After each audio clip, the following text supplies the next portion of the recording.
And breathe, everybody. Good afternoon, good evening. Welcome to the Talkin Kop. It is a full-time reaction show. I'm your host, Matt.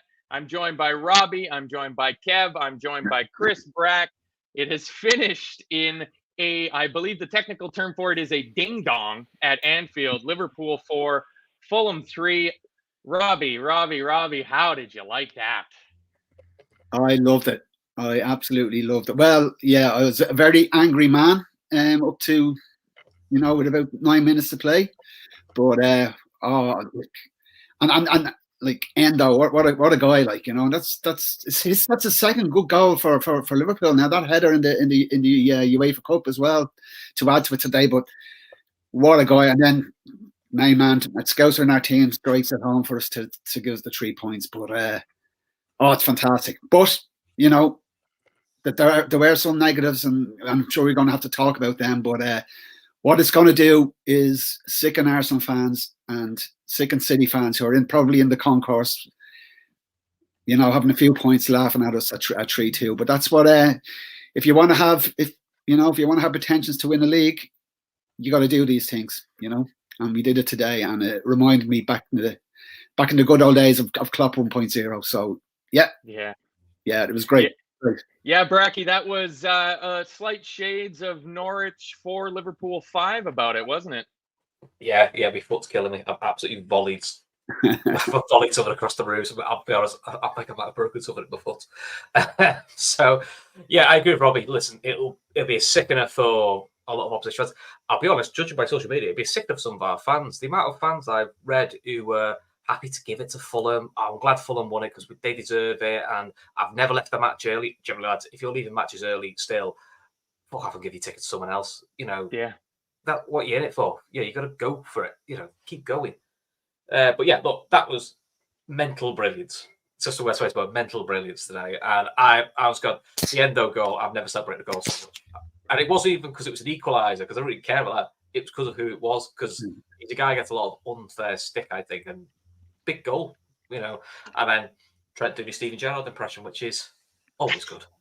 Love it. Yeah, Endo gets a little stick it into the top bin to make it 3-3. I mean, Kev, this is why we like doing these shows, isn't it? This is so much better than a drab 0-0 at Chelsea or going away to Bournemouth and losing. This is so much better. I'll tell you what, mate, at 4 o'clock, this show was going to be a very different show. This show was going to be a very different show at 3-2. I can guarantee you that. That game was nuts. And you'll usually get 2 or 3 of them a season.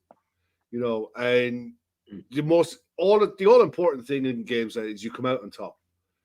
By hook or by crook, you get the 3 points. And when we look back at the end of the season, you look back at, draw away at Man City, good result in Europe, 4-3 at home against Fulham. And in context, later on, we'll see how important this is. But I don't think Fulham are as bad a side as their league position says they're in. I think they've got problems at the top of the pitch. So other than that, I think they're a decent side with some very good young players. But you saw the best and worst of us today in so many ways. It turned into a ding-dong, and it never should have been allowed to do that. It's one of those games that we had in the palm of our hand, and we found a way to contrive a football match when that should never have been allowed to happen. But all that matters at the end of the day is 3 points, job done. Thank you very much. Onwards to Sheffield in midweek. Yeah, absolutely. Matt, no, that is relief, mate. It is relief. It's the overriding feeling for me. Joy, delighted, is relief. Yeah, because that was big. That was important. Yeah, it's that's the type of game that you just can't be dropping points in. Even if we'd have clawed it back to the draw, we'd be sitting on here trying to find silver linings. But that's just a game that we have to win.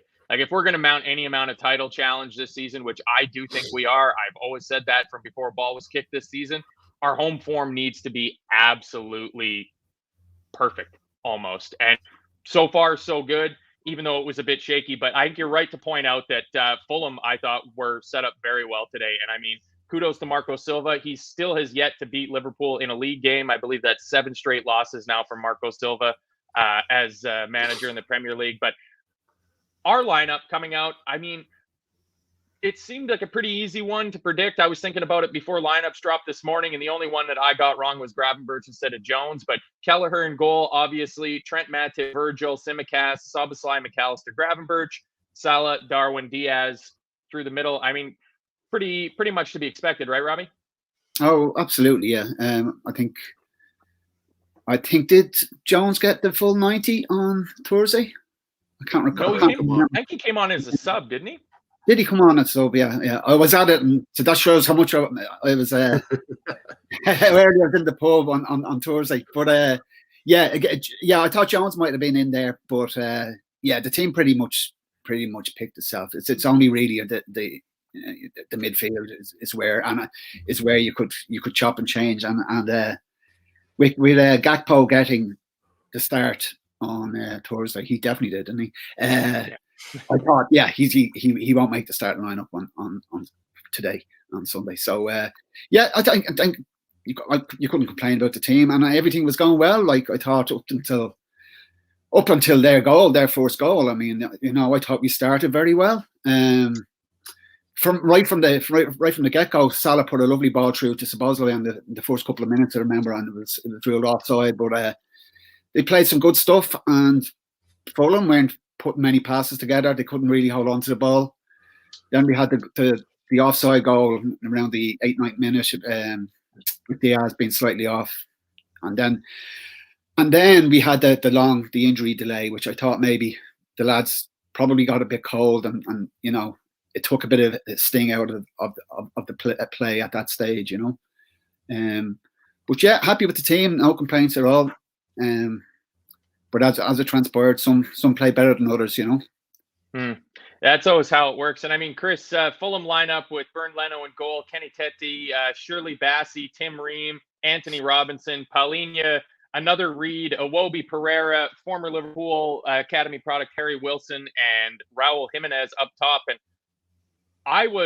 just to glance over the whole game, I was very impressed with how well Raul Jimenez played that up top striker role. Like, he was a constant pest throughout the entire game.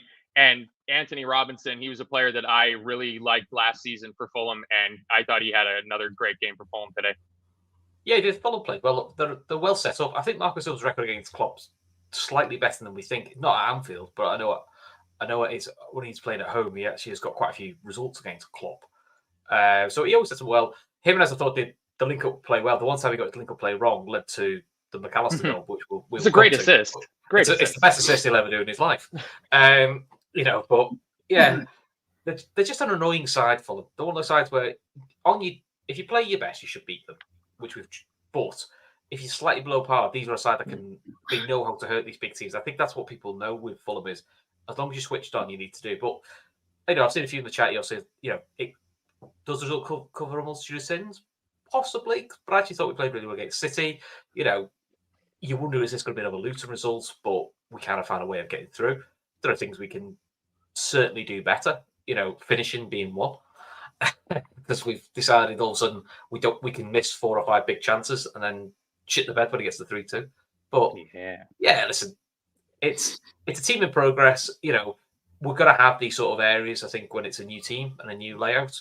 And we saw yesterday, I mean, Arsenal should be smashing Wolves at home, and they missed too many big chances. And what happened? Hanging on at a 2-1. So are Arsenal worried about it? No, not really. They're happy they got the win. That's what we've got to look at. And we now know, Arsenal got Luton next, so we've got to do better away at Sheffield United. And I expect to see 4 or 5 changes again, partly because of rotation, and partly because I think a couple players, a little bit of kick of the arse is probably needed. Yeah. All right. Well, enough about these formalities. Kev, let's get right into the juicy bits, because there is a lot of starred notes here that I've taken throughout the game. I'm going to go to the first one, which I noted just before Szoboszlai won a free kick in the 18th minute. What the fuck did Darwin Núñez do to his hair? Chris sent me a video of him getting off the bus, right? Because the thing is, I was out this morning, so I didn't watch any of the build-up. I come home, my Wi-Fi clicked in, because where I live, is a Wi-Fi dead zone. There's no internet when I'm out and about, which is really handy if you want to sneak off to the pub, by the way. But I got into the house. My phone was like pop, pop, pop. I looked at it and I said to Chris, if you're going to dare to leave the house like looking like that, you better back it up. In all fairness, look, I'm 51 years of age. Who am I going to be giving fashion tips to? But if you're going to walk out the house with a head of hair up and you're looking like that, you better turn up and give a performance worthy of the name. And he should have had a brace. He really should have had a brace today. He drove me mad with some of his play. Some of his link-up play was really good. His work rate is really good. His intensity is really good. His pace, love it. But his composure, when it matters, isn't there. And I don't mind it. It's great when he's scoring and what have you. And he scored a couple of bangers against Newcastle. Happy days. But, man, when you need a goal and it's like 6 yards out and he's your number 9, you got to take that chance. Madge. We are, yes, I know. The follically challenged amongst us are seriously jealous. Yes, we are. Unlike Matt, I double dare you to go out and your poster run tomorrow with Darwin. Listen, you're about the only one who can. When we win the league, Matt's going to do it when we win the league, aren't you, Matt? Yeah, this is what both Ashley L and Avo have pointed out. Apparently, last show I was on, I said I'd wear my hair like Darwin. I meant like the man bun ponytail, not the ridiculous two loaves of challah bread. I did not specify it. You did not specify. So next show, it's Matt in the braids. Them's the rules now. Yeah, I don't know if I have the stones to pull that off. But Robbie, 18th minute, Szoboszlai cuts in through the middle. He gets chopped down. And my notes are Liverpool free kick, right center, 26 yards, danger zone. And Trent Alexander-Arnold, those new Predator boots of his. Whoo! Yeah, what an advertisement for Adidas. Absolutely, yeah. It was an amazing hit. Like, he has the technique, he has the ability. We all know that. But what a hit! And where to put it? The keeper had no chance. But you did hear the bad news that they're taking the goal off him. I think we need to get some trigonometrists to measure the spin on that ball, because I think that one was hitting down and going in. That was goal bound. Yeah, but he's the guy to take the freeze, in that position. And I don't know what the three got, himself, Mo, and I think Szoboszlai were having a chat for a couple of minutes and what to do, but Trent knew what to do. My thought was don't let Mo take it. No, I don't think Mo's not scored a free kick ever for us. I'm like, don't let Mo take it. No, what is he else? He shouldn't even be in the conversation, But I mean, you trust them. You trust them to put these things away, but they do take excellent technique and excellent ability, and he has it. So he has it there. So brilliant, great start. Let's get another couple and put this to bed by 60.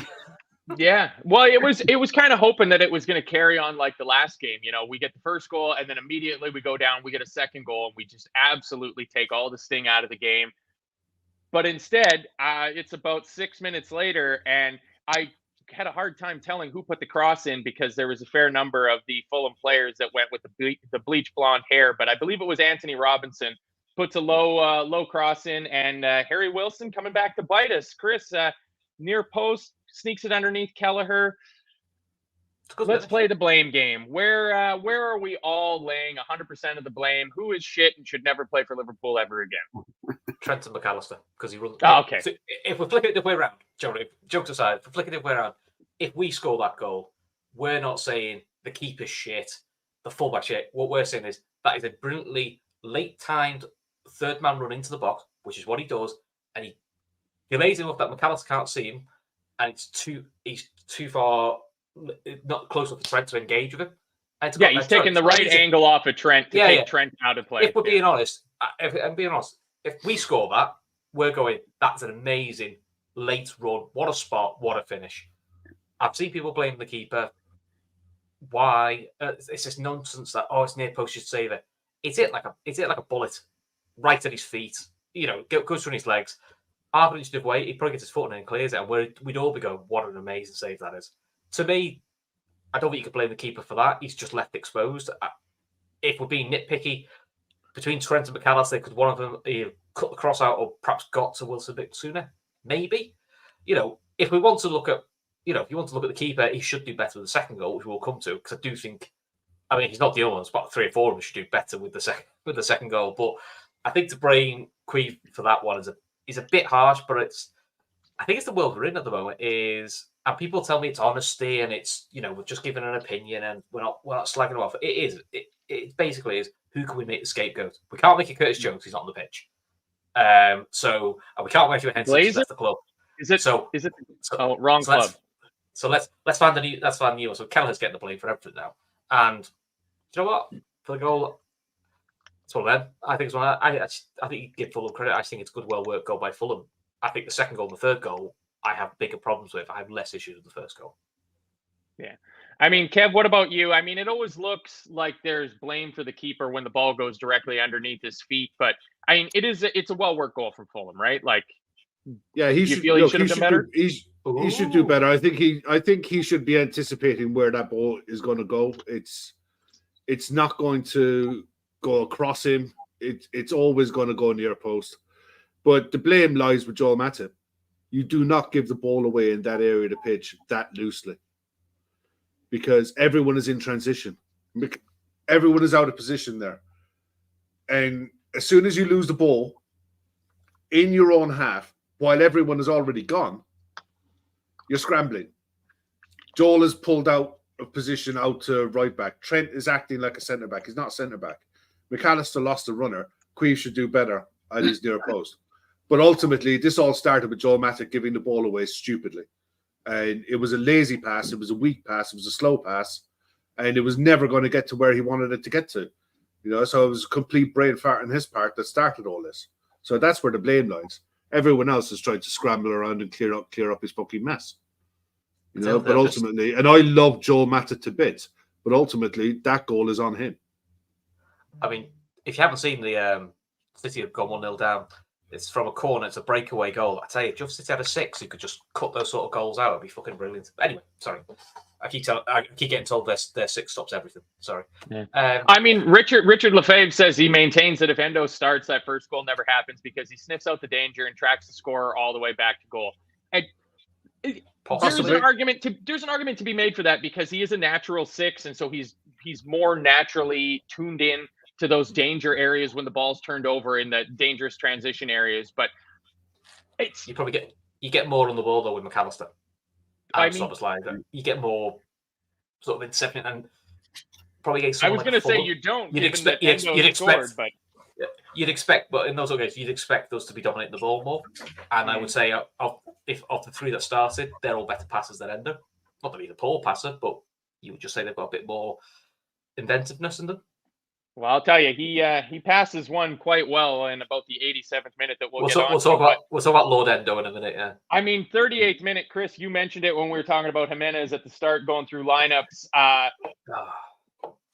It's Diaz drives with the ball. Fulham managed to scramble it away. It comes up in the air. Jimenez tries an outrageous little flick with his head. And as soon as he does it, he throws his hands up in the air because the ball lands to McAllister. And the phrase "thunder bastard" I think is what I put in the Telegram group because that's what you could do for Brighton, and it's just great to see. That's a great way to get your first goal. And geek stat of the day: it is for your debut goal for Liverpool. That is the second furthest away anyone's ever scored. I think it's 29 yards set away from where he scored from. Only one player scored from a bigger distance for the debut goal in the Premier League for Liverpool. Now there's an odd stat. Yeah, it's amazing these odd stats are on social media. Do you know who it was?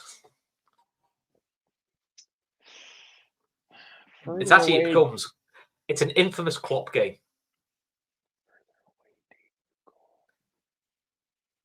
Oh, Spurs is 1-1. Son has scored again. It's a great header passage on keeper. No, I don't know who scored the longest. Divock Origi, when we drew 2-2 against West Brom, the whole way waves to the Kop. His equaliser is from 34 yards. Apparently, that's actually the furthest out. So I was like, Oh, there's a mad stat. So there you go. There's a mad stat. But yeah, it technique, power, pace. I mean, I'll be honest. I bet Paul Leno's going, fucking hell, lads, what do I have to do here? You know what I mean? Yeah. Just keep putting the top corner. I've got no chance. You know, and fair play to Leno because actually it was brave for the one when he bashes his head at Diaz's feet. So, but yeah, you were sort of thinking 2-1, settle down now, get to half time, 9 minutes out of time, just calm it down, and then I blame Kev. Kev's the reason it went to 2-2. He jinxed it. He just said, "We'll see this out till last time now." I believe was the message to me, and it didn't really happen, did it, Kev? We tried our best, to be fair, to make it 3-2. We tried to give people a lead. We were doing really well at that. I mean, Palace's goal was a banger. Like, I mean, he hit that, and it stayed hit. You know, that was just one of those. It doesn't matter who the goalkeeper is. When you look at the angle of the shot from behind McAllister, it was inch perfect, and it's like Trent's free kick. It was a really good enough distance out that as long as you got the angle right, it was always going to dip. But this didn't. This held its line, and it just stayed hit. It was cracking, absolutely cracking goal. Yeah, it seemed like it was swerving away from Leno. Like it just had he could have had a step stool against that post, and he would have had a tough time getting to that one. But I mean, Kev, we get into 9 minutes of added on time because of the 6 or 7 minutes that we were down, waiting for Bernd Leno to get checked out and be deemed fit to continue on. And Fulham have a corner, and Jimenez gets ahead to it. And I don't know why, watching the replay, we had defending the center part of our box, the deepest defenders in the middle of our box were Szoboszlai, McAllister, and Darwin Núñez. And I'm not entirely sure how that's allowed to happen. I'm not sure where our center halves are there. I think it's from Joel would have been marking Joel would have been marking the near post. Virgil would have been marking Jimenez. Szoboszlai and Darwin are both 6 foot. So they would have been back there, and McAllister would have been looking for runners. The problem comes from we don't get out fast enough. Whenever you see us, and we did it brilliantly for their disallowed goal, the ball comes in, as soon as there's a flick on, you're out because you're catching the guy who's behind you looking for the tap-in. It's the best way to defend those types of goals, because if the forwards get a flick on it and you're back trying to defend it, you don't have the reaction time, and forwards are running onto the ball, so they have a better chance of scoring if you're sitting deep.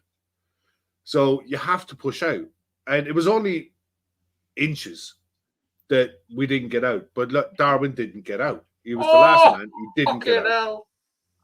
Sorry. So at the end of the day, ultimately, it was one of the things that when VAR first came in, the title winning season, really, we were brilliant at defending set pieces. And it was largely because of that. It was instinct. We didn't think about it. We just did it. And this is maybe the thing where you know, it's still new and you're still working on it, and it's really small, tight margins, but you have to get out. You know what I mean? You have to get out. And we're 7 minutes for halftime. This is 3 minutes into it, and you're drawing this pressure onto yourself. You know, it wasn't as if Fulham did anything amazing in the first half. It wasn't anything, they weren't special in any kind of way. They weren't threatening in any kind of way, apart from when we gifted them chances. But Kelleher has to do better. His footwork was so bad. It's bad enough for Darwin not getting out. His footwork was so poor. He was off balance, and it was almost like you could see when the ball went in, you could see his head buried into the grass. Like, he knew what he did. He doesn't need 4 guys in a podcast telling him, yeah, you have to do better. He fucking knows. But at the same time, he's a Cork guy. Can you go around to his parents' house and just drop a note off from these 4 guys on a podcast? Yeah, I know where I know the area where his parents live. I'm not stupid. I'm not going there. Sorry for going all Gary Neville there. Oscar, when you see the replay, Haaland has just missed pretty much an open goal, which basically, if Darwin Núñez had done that, we'd have gone apeshit. It's the most ridiculous missing those. Well, apparently Nigel's Nan could have scored the chance that Holland It missed there. it is one of those. If he miskicked it, he'd have still scored. It's the weirdest thing I've ever seen in my life. Robbie, what are your thoughts on the Fulham second goal? Kelleher needs to do better defending. All the above. Yeah, pretty much all what Kev said there. I think Kelleher is a bit at fault. The footwork wasn't great. I thought Thursday would have been a great the way he played. He played really well on Thursday, and I thought that's going to set him up now for today, you know. But I thought he didn't have a great game. You know, I know, Bracky, you said that the first goal and all that, it wasn't his fault, and it wasn't. But he still looked nervous. He still didn't look on it. Look, he's our second choice keeper, and he's a decent keeper, but he's not a I don't think he's a top class keeper. But I mean, how many top class keepers are number twos? You know, yeah. So, you have to accept that a little bit. There's a stat going on at the moment saying Keller's conceded 26 goals, having faced an XG of basically 23 goals as Liverpool keeper, which doesn't sound great. But then let's put it into full context. One of those games will have been when we got smashed 5-0 by Villa, when we played an average age side of 17, and his one would have been his debut, the 5-5, which I was at, where we had Sepp Vandenberg at centre back. Fuck me, do you know what I mean? And there was also his last Premier League start was the 4-4 against Southampton at the end of the season. So you add those together, and that's 14 goals in 3 matches. And they're all a bit mental. They're all a bit mental games, which, you know, in second string sides, how many games has he played? But it's the main back four. Do you know what? He'll be fine. Listen, I generally think I don't worry about Keller. I think he'll be fine. No, I think he'll be fine. I think people are sometimes trying to look for a problem that isn't there. Is he as good as Alisson? No. But guess what? Nobody will be. Exactly. If anything, the likes of Alisson, Van Dijk, Matip, Karate, I've got to be a little bit more switched on and be slightly more pessimistic. Going, well, normally we know Alisson would say because he says everything. Just be a little bit more pessimistic, not overly, just a little bit more. Until Alisson's back, hopefully, for the United game. That's it. Well, I mean, what Kev said about what we needed to do better to prevent their equalizing goal, a couple minutes later, we do that. They have another corner. They swing it in. Tim Ream gets a good header on it. Kelleher saves it, puts it right into the danger area. Paulinho knocks it in, and he's well offside. That's how you defend a corner. To be fair, it's a top thing to save. It doesn't count because it's an offside. It's an offside, so it doesn't count. But it's a top save. You know, that's what he's capable of. The save would count, but the goal doesn't count. Oh, but the save didn't count because it was an offside, so it's dead. No, the header wasn't offside. The header was directly from the corner. Right. The rebound goes to Paulinho, and he puts it in. Yeah. So I mean, that's a good save that he made. But I mean, that gets us into halftime, and it's like some half that was from us. We scored 2 absolutely gorgeous goals. They scrabbled 2 goals home from a combined distance of Dirk Kuyt. You're a little lax defending balls coming into the box. We were a little shaky at the other end of the pitch, but it just felt like, especially Leno seemed to be having some handling issues today. I don't know if it was an exceptionally wet pitch or the ball had, Adama Traore baby oil all over it or something like that. According to my brother, the phrase was, "It's fucking freezing." So he said it probably felt like a brick when he was catching it. Check the weather. It was like 1 degree in Liverpool at kickoff. It's literally not freezing. It's literally he didn't feel it. First of all, when you sat in it, he didn't feel it. He said that himself with the win. So he said he probably felt like a brick he was catching. So I'm not surprised he was dropping it. Bunch of whiners. We got no changes at halftime. We come back out for the second half. I felt a constant thing through us throughout this entire game, Kev, was we lost a lot of the second ball in that middle transition area in the pitch. When the ball was there 50-50s and it fell, we were slow getting to those second balls. And I mean, credit to Fulham because that means that they were obviously quicker getting to it and they were on the front foot. Yeah, look, Paulinho is very good. There's a reason why Bayern Munich were willing to pay £60 million for him in the summer. He'd be 28 years of age. Himself and Ream in the middle of the park. They're 2 dogs that will fight for everything. And I was chatting to Chris Golding the other night, and we were talking about the difference between Curtis Jones and Ryan Gravenberch. Ryan Gravenberch, I thought, was poor. I thought Szoboszlai was poor in the middle of the park, doing the midfielder's job.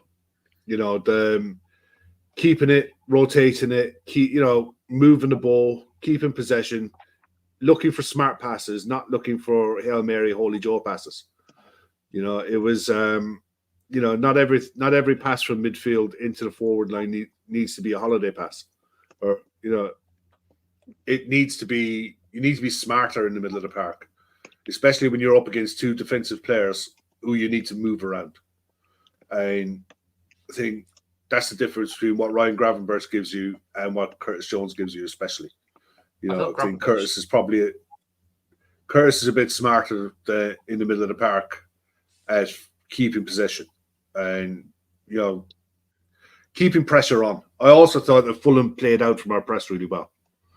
They managed to break out from us pretty well. But look, all in all, as soon as the start of the second half came, I always felt, we'll get one, and if we get one, we'll get two with grand. We played reasonably well in the first half. Bar gifting up two chances, I didn't feel a threat was coming from them. I didn't think they would open us up in any meaningful way. So I was kind of relaxed about it. And, 5-6 minutes in, we get on a counter. And it was flying. Salah played the inch-perfect pass to Darwin. It rattles off the crossbar. Yeah.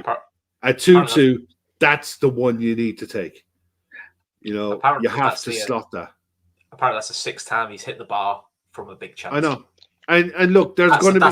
That's a habit he's got to get out of. Yeah, he's going to go into a streak where those ones hit the top bins. I've no doubt in my mind. Suarez did that. Do you remember Suarez' first season? Okay. And he was rattling off the posts and crossbars for fun. It was almost like, is he on bonus payments or something? He just rattled off them all the time. But he kept going and he kept getting the chances. So I'm not too worried about Darwin long term. But at 2-2, you need that one to go in. That settles everything down. The longer it stays 2-2, a set piece, a long ball, a slip, anything can happen. But you need that one to go in. You know what I mean? Yeah. Well, if not that one, then 7 minutes later, when we have a break, Szoboszlai floats across, Mo heads it perfectly. What a traditional big man number 9 header by Mo Salah. Yeah. It lands right at Darwin's feet. And I mean, Robbie, all I put is he must fucking score. Yeah. I don't know if he slipped or he scuffed his shot, but he's got to bury it. Yeah. I thought there might have been a little bit of a slip, but it I don't know. I'd have to see it back again, but he totally scuffed it, and be more pressure from the Twitterati about he's not good enough, and Haaland would have fucking scored at it, and but would he? Well, after today, not by today, no. Who knows? Yeah. But I mean, they should be scored, and one day we'll pay for it. We did get Luton, didn't we? Yeah, we did. Yeah. But I like him. I really like him. Not the hair, but I like him as a player. I think he's going to be a wonderful player in the future. I think we have a rough diamond there, and I trust anybody to. I would trust be Klopp to get the most out of him. Sorry. I like you said, because I think he actually shows, as most people will know, that he doesn't give a bollocks what anyone think. He just goes, I think he just literally woke up and went, I was going to bring my head to that way, because why not? And who cares? I don't care what you all think. I thought he was too unselfish. He was linking up well with Salah all game, but there was a couple of times I fully expected him to have shots, and he passed. But that's a sign that there is a development of a partnership there, which I think is going to be good for us over I think both things can be right on Darwin, though, can't they? Which is, we all majority like him. I think she think his all-round plays vastly improved from last season. Yeah. But it's still fair to say he has to be more clinical than what he is. He's at the moment feeling a bit like peak Andy Cole at United, where he would score 25, 30 goals for United comfortably. He'd miss a shitload, though. He would absolutely miss a shitload. But that's kind of the player he is. Maybe we just have to accept Darwin. He's perhaps just going to be that type of player, which is 1 week he's brilliant, next week you're just going to go, he's got his feet on the wrong legs. Yeah. There's one while you guys were chatting there was one thing that came to my head. I think it might have been in the first half. It could have been the second. I'm not sure. But it's not just Darwin, Mike. Salah had the perfect opportunity when he took a chance on. No, he's got to square it to Diaz. And Yeah. he it was on his good foot. He took the shot, but it was at Leno. And like Matt said, Matt, you were dead right. You know, Diaz had it there on the plate. You know, so there are patches today where I thought everyone played well. You know, everyone had moments in the game where they did certain things really, really well. Salah included. There were certain things that he did really well. I thought Robinson did a really good job at him most of the time, but that one point where he had to put that across. I know he's on. Yeah, it was basically the last attack of the first half. I have it down to the 55th minute in the first half. Yeah, and you have to put that across. Yeah, it's that's a tough one, but I mean, it's 2-2. We're at the hour mark, and that's the time where regular, normal Premier League managers make substitutions. So I guess I'm discounting Pep Guardiola and Eddie Howe because they do not make substitutions. I mean, to be fair to Eddie Howe, he has got half his squad on the treatment list. To be fair to him, he's got his goalkeeper on there, and he's going to end up running those boys into the ground because they've got a heck of a fixture list coming up here, including a must-win game in the Champions League. And he's just going to keep running them, and he's going to run them into the ground. So at some point, yeah, it's tough. We went through this a couple seasons ago. We went through this for a bit last season. Injuries fucking happen. And when it happens to you, when it happens to us, you get rival fans going, oh, injuries are part of the game. And now there they are holding up their injury list and looking for help. Sorry, this isn't the referee thing where we need to put tribalism and bias aside. Too fucking bad. Rotate your players better. Get a better physio team. Don't sign Naby Keita. That's how you have fewer injuries. Willian comes on for Andreas Whitehead Pereira. Kearney comes on for goal scorer Harry Wilson. A couple minutes later, we bring on Gakpo and Gomez for McAllister and Szoboszlai, completely rejigging our midfield, putting Gakpo as the right-sided 8, putting Trent as the number 6, and fully reigniting the Trent into midfield debate. And then 20 minutes after that, throwing gasoline on said fire. And then Matip goes down. I mean, I just talked about injuries. And just a quick update on Matip. David Lynch just tweeted, Jurgen Klopp has said, Joel Matip, that will not be a short one. And I think Paul Joyce has now just tweeted saying, Jurgen Klopp and the Matip injury, no scan yet, but that will not be a short one. I think it's the way he lands. I think when he goes up for a head, I think it's the way he lands. I think he lands all his weight on one leg. So I don't know if he's like hyperextended something in his knee, but that's a slight concern because then you're relying then on Konate being able to do back-to-back, which we haven't seen him do much recently. So no. I think you're going to be busy. I think you're going to end up relying a lot more on Conor Bradley and the other young fella, the Scottish kid. Name escapes me. But I have a feeling you're going to see Conor Bradley rotated into the starting squad with Gomez ending up having to be used as a centre back. I think Emmett Kavanagh's got it bang on. I think we're going to see Kwanzaa play with Van Dijk. Yeah, I'm easy either way. It's more the options at right back for me than anything else. Yeah, because I think that's where you got to keep. You got to keep Gomez. Yeah, you got to wrap Gomez in cotton wool as much as possible because not only that, he's also the cover for left back. Yeah, and I mean Tsimikas, he started last weekend. He started midweek. He started this weekend.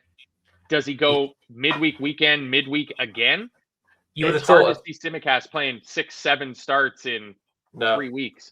Well, me and Kev will talk about this off air, saying like we would expect Tsimikas to miss one of the next 2 just because of rotation, and Gomez will play. I was expecting Gomez to play the next 2 games, one day in that right back, one game at left back. I just kind of thought that was what you do, just to give somebody a bit of a rest. Yeah. And the thing is, we're going to play 3 games. By the time we finish our 3rd game, Newcastle still won't have started their 2nd because of the way TV scheduling has worked. And it's an absolute disgrace what the Premier League have done to us again this year, this week, having us playing away at Sheffield United on a Wednesday night and then suddenly we're the TV game on a Saturday morning away at Crystal Palace, while Newcastle get one midweek game on a Thursday and then play on a Sunday. After having played last night, that suddenly Newcastle police are able to police an 8 p.m. kickoff, no problems whatsoever against Manchester United. Not as if like Manchester United don't bring a big travelling support or anything. Weird, that Manchester City couldn't work out how to police a Liverpool Man City game that we had to have it at 12:30 last weekend. Well, that's not a second. That's not a second or third game. That's not a second or third TNT game. That should have been at 12:30, and they've moved to an 8 o'clock kickoff. Yeah. So Newcastle gets those like we get the early kickoff on a Saturday. That's what I mean. But it's bullshit. This bullshit. They can't move it. Doesn't really wash up in that because literally they went. TNT got United Burnley, which is, it is what it is. They moved to an 8 o'clock kickoff, I think, because of United's European stuff. So like, well, again, I'm not buying this. It has to be 12:30 because Liverpool the biggest thing. But it is what it is. We're almost 3/4 of an hour of the way through, and we have so much more to get through. So fuck this fixture talk. 72nd minute, I wrote down, we must win this game. They make a couple of changes. Castagna comes on for Tete. Bobby De Cordova-Reid comes on for Iwobi, meaning that at this point, Fulham had a Reid, and a Ream on the field, which I'm a very big fan of. That flows very nicely. 78th minute, I note that Gravenberch looks absolutely gassed. We're going to need to make a substitution for him, get on Jones or Elliott possibly. And then I just wrote, they're going to score. And then they scored, Robbie. Bobby De Cordova-Reid. They broke down their right-hand side, our left, and our players looked so heavy-legged getting back in defense that I don't know if you saw it the same way or you other two guys saw it the same way as me, but as soon as they made that break, it was like, this is a goal. This is just a goal. Yeah, it came as far as I can recall, it came from Gravenberch was on the ball, made a pass, tried to do a true pass into Salah, I think it was, and it was intercepted, and it came from there. And like, if you're a Fulham fan, again, as you said earlier on, Bracky, that it looks great to you. It's a great move down the right hand side. But if as a Liverpool fan, first of all, Tsimikas, I don't think gets tight enough to whoever crossed the ball over. I think this is more avoidable. Yeah, I don't think Ibu was switched on at all. He looked a bit flat-footed when the ball came across, and then Tsimikas again was out-jumped for the goal. And again, I've only seen it a couple of times. I don't know the Kelleher thing. I don't know how good or bad he was, or for that. I can't really recall because I think I looked away for a minute in disgust. So I didn't really see the. It felt to me like the Joe, we drew 2-2 last season at Fulham, opening game of the season, and Trent got lambasted for the Mitrovic opening goal where he's got to try. Tsimikas is exactly the same. And to be honest, this is not Mitrovic. Reid is not he's not a big lad. If you know what I mean, it's someone he should be able to read it better. So I did worry when he came on. I always have a feeling whenever he comes against Liverpool, he always just seems to be a nuisance for us. But look, I messaged Kevin. Look, I'm happy to be wrong. I messaged Kev saying, "But me, Kev said I thought we were going to do well to get it to 3-2. I'm not sure I can see us getting it to 3-3, let alone 4-3. I've never been so happy to be wrong in all my life. I was well made up to be wrong with this. Once it went 3-2, I thought there was never a possibility we were going to get 4-3. Absolutely no way. See, this is where the eternal optimist shines in these situations, boys. I can tell you that much because I just on their third goal, Chris Golding says, in fairness, the Greek looked knackered by that stage. Chris, he always looks knackered all the time. Yeah, that man he needs a hyperbaric chamber in like a proper hibernation. It's like saying Van Dijk looks handsome. He looks handsome all the time. You know what I mean? That's just the way it is. All right. So before we get into the juicy bits at the end, I'm just going to let everybody know we got about 143 people in here watching. I see a lot of our members with their special little icons beside their name in the chat coming up. They all know to hit the like button. If you're not a regular here, please hit the like button. If you want to join as a member, it's $3.99 a month. We do a few shows behind the paywall that are then put out for free podcast download. But if you want to interact with the chat on the live YouTube shows, which is the absolute best way to take in the Talkin Kop experience, is to be in that YouTube chat. $3.99 a month and you get in. But if you don't want to pay the $3.99 or you're not sure if it's a good value or not, tonight on the Sunday night show, Gav is giving away, I believe it's 12 memberships. So if you're in tonight's show, you either have to go into your YouTube account and turn on the option to accept gift memberships, or you'll see something pop up in the chat that says somebody's trying to give away gifts. Click here to allow it. You want to hit on that click to allow button, and you may just end up being one of the lucky 12 that gets a free 1-month membership to the Talkin Kop, and then you can join in on all those good shows.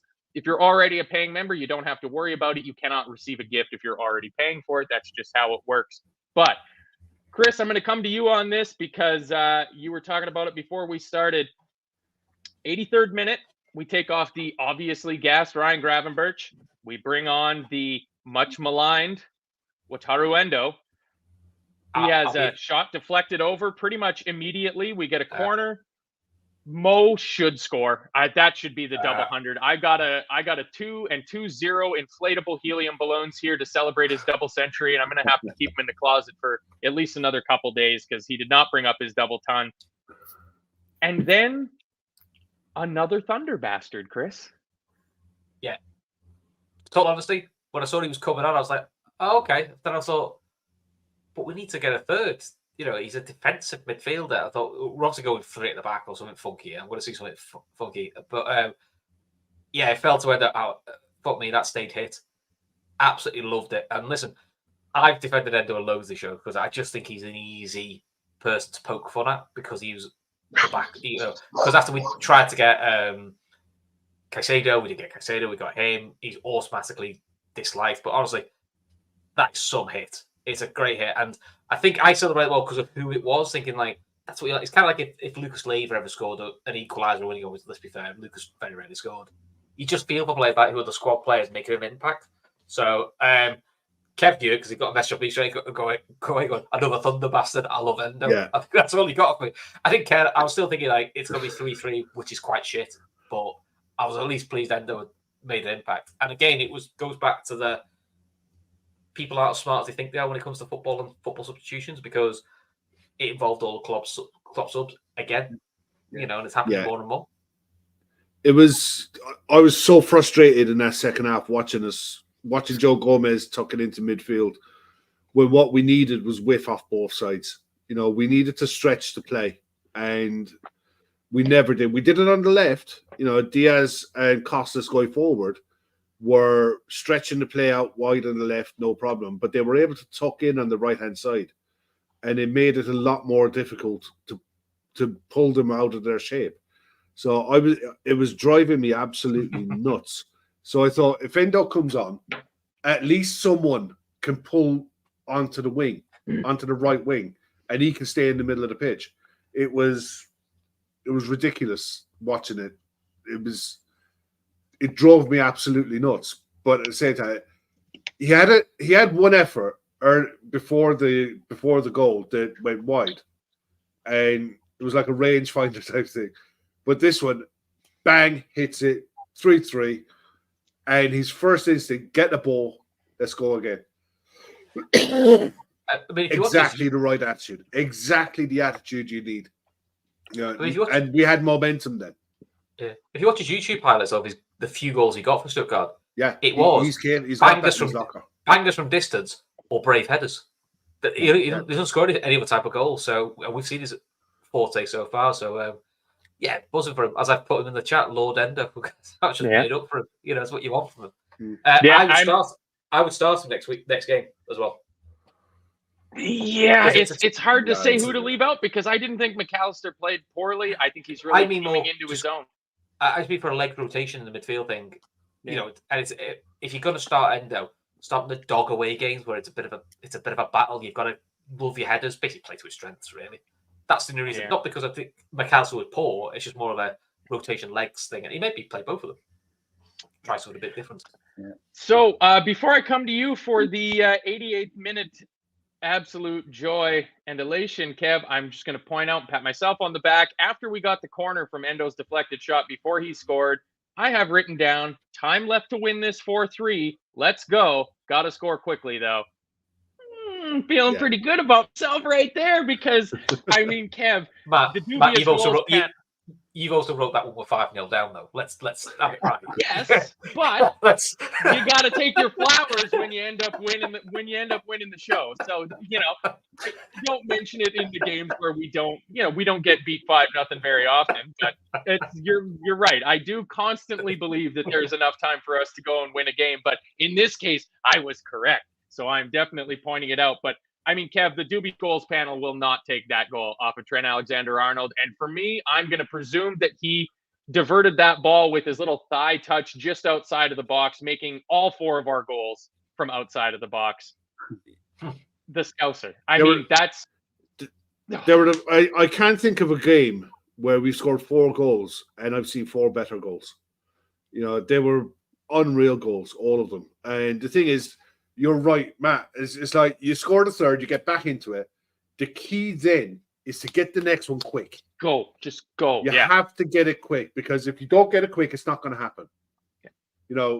The longer you give a side something to hang on to, they'll park the bus, they'll dog it, they'll waste time, they'll do whatever it takes, to kill the clock. And I wouldn't blame Fulham one bit to try to come away from that game with a point. It would have been a massive point for them. So the fact that we were able to get it within a minute or two made us squeaky bum time for 7 minutes of injury time. But at the same time, I thought it was vital that you had to get that league goal straight away. It was vital. And it was a really good hit. And you're right, it does spark the debate about Trent in midfield. That's what he does offer you from that left-sided 8th role because he can come in on his right foot and he's got power. He's got serious power in his shots. I think it's an option long-term for the club, but I think it's an option if Conor Bradley fills his potential. It's an option in certain games that you can utilize. But just because you move him and play him in certain games in midfield doesn't automatically mean that he's not available to play a right back either. It offers you just that little bit more flexibility, but we need Conor Bradley to fulfill his potential. I think if he fulfills his potential, I think eventually you will see Trent Alexander-Arnold start more games in a 4-2-3-1 as that left centre mid making attacking runs. I think you'll see more and more of it. Short-term, Kev, though, is it an option for a different setup for corners? Whereas rather than taking the corners, he's one of the ones you say be a bit like let McAllister take corners because he can. We've seen him do it for Brighton. Szoboszlai as well. But you have Trent with what Szoboszlai or McAllister's edge of the box to utilise the knockdowns. That's one way of utilising it a different way is mixing it up is we've got other guys now. Well, before it always had to be Robbo and Trent because nobody else could take a corner. We've got 4 or 5 lads that can take corners. So maybe we now say to Trent, actually, can you just go edge of the box? Because if it falls you edge of the box, no one's going to be particularly bothered if he tries to take a crack from distance because we know he can do it. That's one way of sort of getting the best of both worlds. Yeah, it's a possibility. I mean, I don't foresee him starting too many games in centre mid this season.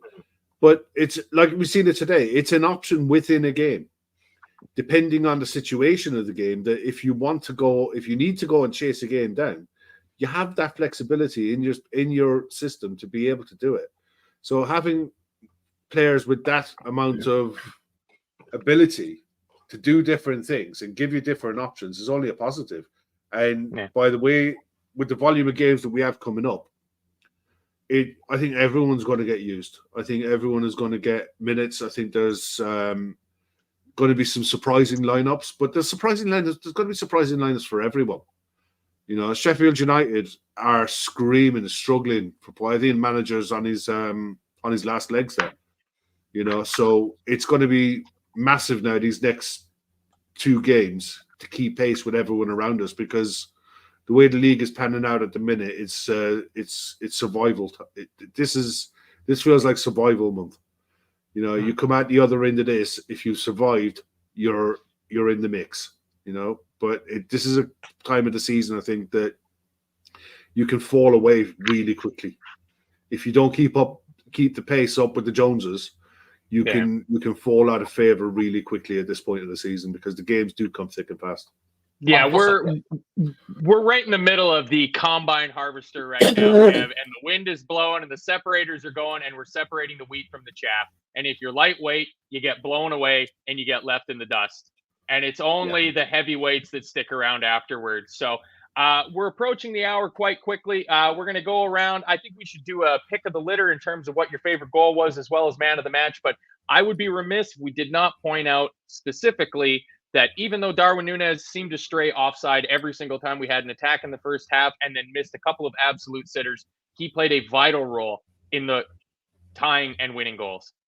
His knockdown header from Mo to lay the ball off into Endo's path for the third goal is incredible. And then his follow on when the shot is spilled by Leno again to hook the ball back over, Tsimikas heads it down for Trent, put it in for us to win. That's Darwin Núñez not giving up. That's Darwin Núñez not letting those misses get to him. You saw it. I think it was the one, it might have been the one where he hit the crossbar. It might have been the other one where he slips and should score, where, you know, everybody goes, and then he gets the Núñez, and he's there whipping the crowd up. So I'm a big fan of that, because whether you think he's not good enough or not, he plays for Liverpool. He ain't going anywhere. So let's all get behind the guy, because I think eventually if it clicks for him, it could click for him. So Robbie, that being said, and defensively, there's a couple times in the game where he uses that lightning pace going backwards instead of going forward to help make up the lack of numbers in defense. And he might tackle like a forward, you know, that's a forward's tackle, as they say, but he's still there doing it. So the body helps. Robbie, give me your pick of the, I'm going to say 4, not 7 goals, because none of their goals were really all that good. What was your favorite of the 4 goals, and who's your man of the match? The answer's the same for both. I'm calling it the Trent goal. The Trent goal, the free kick in the first half, that was my favorite. I just love the guy. I think he's great, and you know, I think he's going to have such a big future for us, future captain, and I just love him. And so I was delighted with that. I think he was the man of the match as well. He gets the 4th goal as well, so I think you have to give him the man of the match. So that'll do me. Trent all the way. Chris, what about you? It's Harry Wilson, isn't it? Sure, that's the answer. Is that the answer we're looking for? No, I would say as good as the Trent 4-1 was, I think McAllister's is the best goal from a technical aspect. But I agree with Robbie. I'd give Trent man of the match. And Kev? Yeah, it's full house.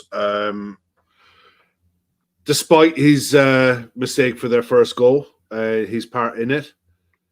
Other than that, I thought he had a pretty good game. He was much better when he went into midfield. He was always an outlet. He always looked to progress the play.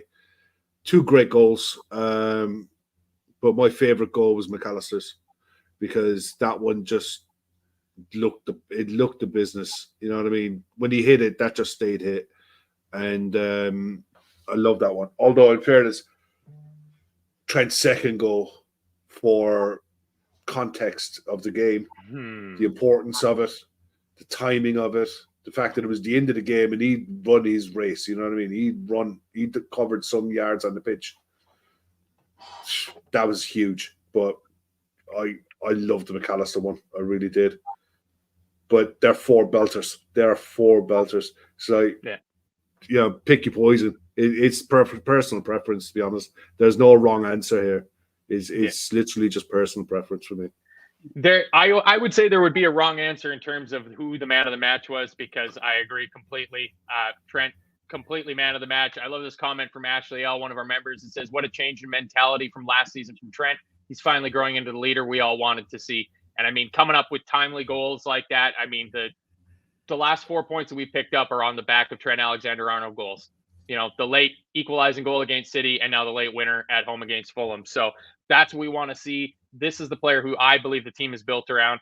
I also agree. For me, the pick of the 4 goals was McAllister, simply because the sound that I made for that goal was stranger than the sound I made for any of the other goals. Because it was It was something along those lines. Did you go full Neville? Did you go full Neville? I might have, yeah. Oh, you never go full Neville. Oh, no. Yeah, that's saying something. Did you blame the Glazers after it? Yes. Always blame the Blaze. Ah, shit, this is the wrong color. This should be green, not red and gold. Damn it. Oh, All right, no. I'll get it right one of these times. But we've done more than enough. We're at halftime in the City Spurs game. It's 2-1 there. But more importantly, in 4 hours and 40 minutes, Gav and the lads will be back on the Sunday night to look at things after they've had some time to digest it, have a few more cans, and think about the game in the grander context of things and where we're shaped up to after the weekend. So that's more than enough for us. Robbie, anything before we get out of here? Now let's keep this run going. We need, I believe, if you want the title race, we've got to get 6 points from the next 2 games. So let's keep going. Up the Reds. Yeah, absolutely. Chris, what about you? No, nothing from me. Just look forward to next week. Hopefully a few more member shows next week, we're hoping. Yes, we got some more title shows coming on. I quite like Davo's tribute show. All the players are starting to disappear quickly. If you're not getting on one of these early episodes of the tribute show, you're going to be scraping the bottom of the barrel. The Salaf Diao tribute show is going to be amazing. Yeah, that should be good. And what about you, Kev? He's great in the Legends games, you know. Yeah, that's about it. He can still win. No kidding. What do you got, Mr. O'Sullivan? No, just tune in tonight. Free giveaways, Christmas season, bring cans, loads and loads going on. And in fairness, absolutely. we were almost calling this the Blaine Keefe show. Because Keefe is over there at the minute. And at 3-2 down, it was cheers, Mr. Plunkett. You know, but here's the hope. Cheers, Mr. Plunkett. Yeah. Here's the hoping that Keith was not in that deplorable crowd of people who bunked off that match early and got onto social media to bitch and complain about the Reds when they were inside getting the business done. Stay until the end. You can blame Keith for most things, but he definitely doesn't leave games early. Yes, I can. Just before we go, Chris, what's going on with the Liverpool women? They play this weekend? We've got Bristol this week. Got Bristol this Sunday. And then we've got Everton in the Cup after that, and then United before the winter break. So they are currently sat 2 points off third, which is 2 points off the European spot. So all going well so far. And that's a big week. That's 2 derbies coming up. Yeah. I know. I say one thing. Prenton Park is its own eco-climate, and it's not a good one. My God, it's a cold place. Well, there you go. And we, as we learned last year, you can't ever turn around and tell a Canadian it's cold out. Let's just even Matt might go to Prenton and go, oh, it's a bit nippy here. Even by Matt's standard, you might say it's a bit nippy. Put some long sleeves and some gloves on, maybe look like a proper South American. Double braided cornrows, but that's more than enough for us. Everybody, please hit the like button on the way out. Consider joining as a member, but most importantly, come on back here for 10 o'clock Irish English time for the Sunday night show with Gavin the gang, minus Keith, presumably, seeing as that he was lucky enough to be in Anfield for what was an absolutely stupendous, I believe you could call it an instant classic. Oh, I got to get this in before I go. I don't know if you guys had it on my international stream. We had 2 women commentators, and they were absolutely fantastic. They were fan-fucking-tastic. What a breath of fresh air that was from the dross we normally get. So they were calling it an instant Premier League classic, and I would completely agree. It finished at Anfield, Liverpool 4, Fulham 3. The Reds keep marching on. We got Sheffield United away in midweek.